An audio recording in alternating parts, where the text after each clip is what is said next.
Социјалдемократскиот сојуз ги лажеше граѓаните во предизборната кампања, ги лаже и денес.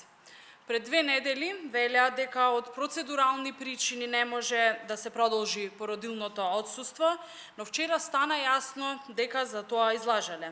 Очигледно новата влада нема капацитет да излезе во пресрет на барањата на граѓаните и да ги исполни своите ветувања. Имено вчера во медиумите се појави изводок од нацрт записникот од 7-та седница на владата на Република Македонија, каде новата министерка за труд и социјална политика Мила Царовска информира дека треба да се завземе негативен став и го одби барањето за продолжување на породилното отсуство поради наводни финансиски импликации.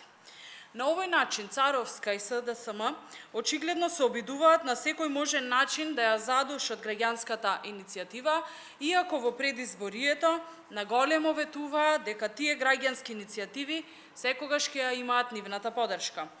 Од една страна гласно велја дека ќе ја поддржат иницијативата, а од друга страна без око да им трепне ја одбиваат. Очигледно, Социјалдемократскиот сојуз се расфрла со секакви ветувања, ветува брда и долини, само кога е во опозиција, но кога е на власт, очигледно, ништо од ветеното не планира и нема намера да го реализира.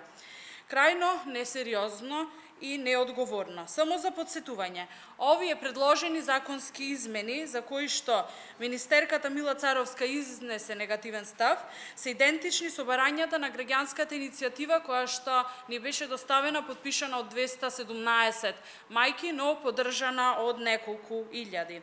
На крајот, прво како мајка, а потоа и како одговорна пратеничка, во името на сите пратеници на ВМРО ДПМН и Коалицијата за подобра Македонија, би сакала уште еднаш да апелирам и да ги повикам пратениците од СДС и нивната коалиција да си опстојат на предизборните ветувања и покрај негативниот став на нивната министерка, да се одважат и да ја поддржат намерата за измена на Законот за работни односи за продолжување на рокот од породилното отсуство за мајките.